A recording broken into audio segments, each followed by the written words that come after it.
সবজি গ্রাম হিসেবে পরিচিত দ্বীপচর। চরটির চারপাশে খাল থাকায় মূল ভূখণ্ড থেকে আলাদা। বাগেরহাট জেলার শরণখোলা উপজেলার খন্তাকাটা ইউনিয়নে অবস্থিত দ্বীপচরের ৯৫% মানুষ কৃষক। কৃষি কাজ করেই চলে তাদের জীবন। পুরো গ্রামের মানুষ কৃষিকাজের সাথে জড়িত বলে ওই গ্রামকে বলা হয় কৃষিগ্রাম। কৃষিগ্রাম কৃষিগ্রাম হিসেবে এখানে তো আপনারা বসবাস করেন। কত বছর বসবাস করেন? অনেক ১০-১২ বছর হয়ে গেছে আমরা এখানে বসবাস। কৃষিগ্রামটির পতিত ও ফসলি জমিতে বছরে প্রায় ১২ মাসই চাষাবাদ করা হয়। ধান চাষের পাশাপাশি শীতকালীন সবজির বড় একটি অংশ পাওয়া যায় ওই গ্রাম থেকে। তাই তো জেলার অন্যান্য এলাকা থেকে সবজি উৎপাদনে এগিয়ে আছেন ওই গ্রামের মানুষ। কেমন বিক্রি হয়েছে? কেমন? ভালোই হয়েছে, ভালো হয়েছে। এতে ধান ছিল, ধানের পর আবার এই কৃষি দিছি। এই সিজনটা কৃষি দেন? হ্যাঁ। বর্ষার মৌসুমে দেন ধান? বর্ষার সময় না, আমরা ওই উপরে যে লাল শাক ফলাইছি, অনেক কান্দি বান্দি। বর্ষার মৌসুমে আপনাদের কৃষি হয়? হ্যাঁ, কান্দি দিয়ে এইবার হইলে আপনার লাউ শাক, কদু শাক, এরপর শসা, রেহা, তুরল মুরল সব দিই আমরা। গ্রামে পুরুষদের পাশাপাশি নারীরাও কাজ করেন মাঠে। তাই ওখানকার সকলেই কর্মঠ এবং স্বাবলম্বী। কি শুধু পুরুষরা করে না মহিলারাও করে? আমার ছেলে স্বামী স্ত্রীর সাথে মিলেমিশে মহিলারাও করে। একসময় ফাঁকা গ্রামটিতে আসা ভূমিহীন পরিবারগুলো অর্থনৈতিকভাবে এখন বেশ ভালোই আছেন।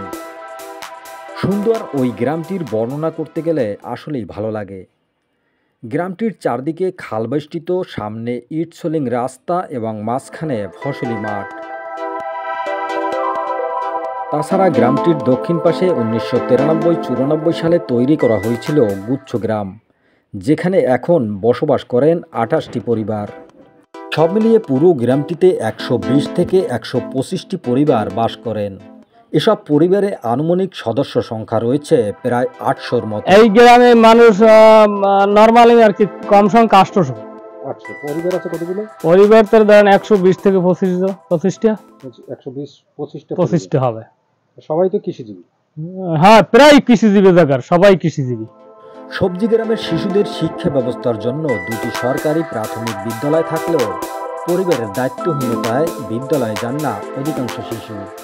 তাই শিক্ষার দিক থেকে পিছিয়ে আছে ওখানকার শিশুরা।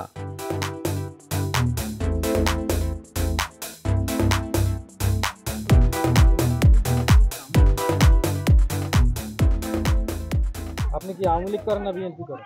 আমি করি না কোনো দল, আমি করি আল্লাহর দল। মানুষ তো ম্যাক্সিমামই বিভিন্ন দলের সাথে যুক্ত। ও বিভিন্ন দলের লাগে যুক্ত থাকলে হারা আছে। আমি একদিন কামাই না হলে পরদিন আমার ভাত জুটবে না। একদিন কামাই করতে হলে পরদিন ভাত জুটে লাগবে।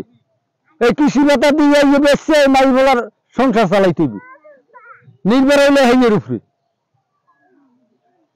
যে আমার অটুলিকে নাই, আমি এই রাখছি ১৫,০০০ টাকা ১০ কাটা জায়গা রাখছি নগদ ১ বছরের জন্য।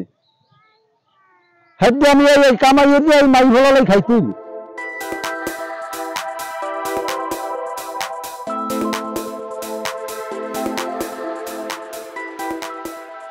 আপনি কি করেন এখানে? শাক তুলি। কি শাক তোলেন? কিসে? এটার কয় হাসি শাক। হাইসের শাক? হ্যাঁ। তো শাক কেমন? ভালো?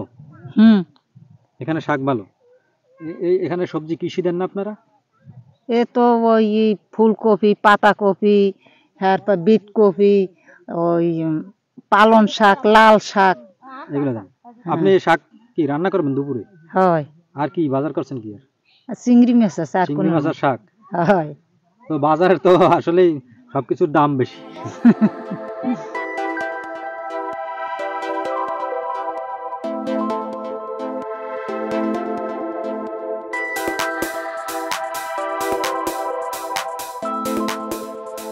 এখন কি কি সবজি আছে? এখন আছেন ধরেন ওই বিট কপি আছে, পাতা কপি আছে, তারপর ওই আছে ওই পালং শাক আছে, ধনিয়া আছে। তো বিক্রি কেমন হয়? বিক্রি ভালোই হয়। এগুলো কি আপনারা বিক্রি করেন রান্দা না এর বাইরে? আমরা হরে কি তো আমরা তো আমি পারি না, এটা মোসা বানতে কাটতে পারি না, এটা ক্ষেত সহ বিক্রি করে ফেলাই। ও ক্ষেত সহ? অন্য পাইকাররা কিনলে তারা বাজারে নিয়ে যায়। আপনার এই হাত একটা কি হয়েছে? হাতটা জঙ্গল গেছিলাম, সাপে কামড় দিল। সাপে কামড় দিয়েছিল? হুম, তো কি সাপে কামড় দিয়েছিল? ডোরা সাপ। তো ডোরা সাপে কামড় দেওয়ার পর কি করছেন? আমার তো লগে কোনো সাথে চিন পরিচিত কোনো লোক ছিল না, আল্লাহ স্বরূপ করে দিল। সেই কারণে কামড় দেওয়ার পর আমি এখানে বান দিয়ে রাখছি। বান দেওয়ার পরে ওইখান থেকে এক রাত একদিন হয়েছিল, হাতটা নষ্ট হয়ে গেছে, রক্তটা দেশে এরপর বরিশাল যে অপারেশন করা লাগে। এই বিবাহ কেন করেন না সেটা কি? করি তো, এই একটা হাত নেই, আমি কি করে তাদের লালন পালন সংসারিক কর্মে, সেই কারণে আমি করি ও, হাত নাই এই কারণে বিবাহ করেন না? না। হাত না থাকলে তো মানুষ, অনেক মানুষই তো পঙ্গু আছে, তারা তো বিবাহ করে।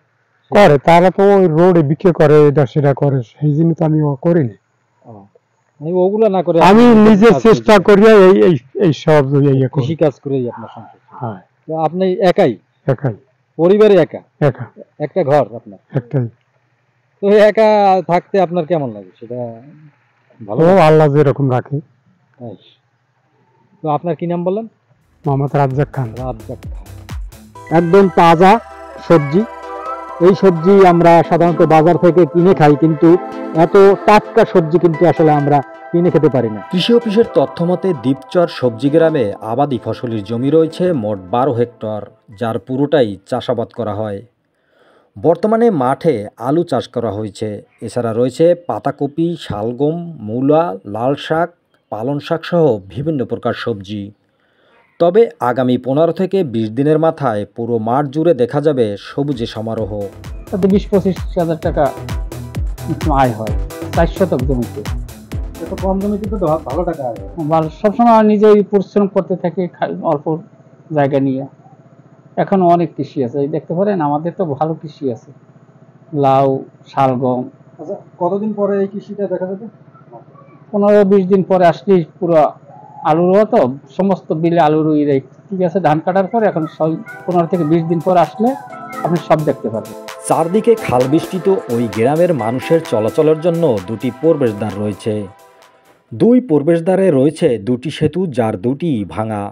তাই ঝুঁকি নিয়েই পার হতে হচ্ছে গ্রামটিতে বসবাস করা মানুষদের। সমস্যা আমাদের এই চলাচলের জন্য, আমাদের যদি একটা ব্রিজ করে দেয় তারপরে আমাদের একটু সুবিধা হয়। এখানে ব্যবসা বাণিজ্য অনেক লোক আছে, তাকেও চলাচলে খুব অসুবিধা হয়। তাছাড়া ভাঙা সেতু দিয়ে গ্রামে গাড়ি ঢুকতে না পারায় মাথায় বহন করেই কৃষিপণ্য নিতে হচ্ছে বিভিন্ন এলাকায়। তাই সরকারের দিকে না তাকিয়ে স্থানীয়রা চাঁদা তুলে একটি সেতু কোনো প্রকার চলাচলের জন্য উপযোগী করে তোলেন। দ্বীপচরের মানুষের দাবি, গ্রামে প্রবেশের জন্য ভাঙা সেতু দুটি সংস্কার করে তাদের চলাচলে উপযোগী করে তোলার। আমাদের এই 2 নং খন্তাকাটা ইউনিয়নের 8 নং ওয়ার্ডের অন্তর্গত একমাত্র আপনার বিচ্ছিন্ন দ্বীপের মতো একটা অবস্থা, একমাত্র যোগাযোগ ব্যবস্থা এইটাই, এই পোলটা সংস্কার করা হয়েছিল বছরখানেক আগে। তারপর আমরা গ্রামবাসী মিলে, মানে এক কথা গরিবদের কাছ থেকে 2 কেজি করে চাল উঠাইছি, উঠে আমি এই 2 মাস আগে এটা সংস্কার করছি গ্রামবাসী মিলে সবাই। আপনার নাম?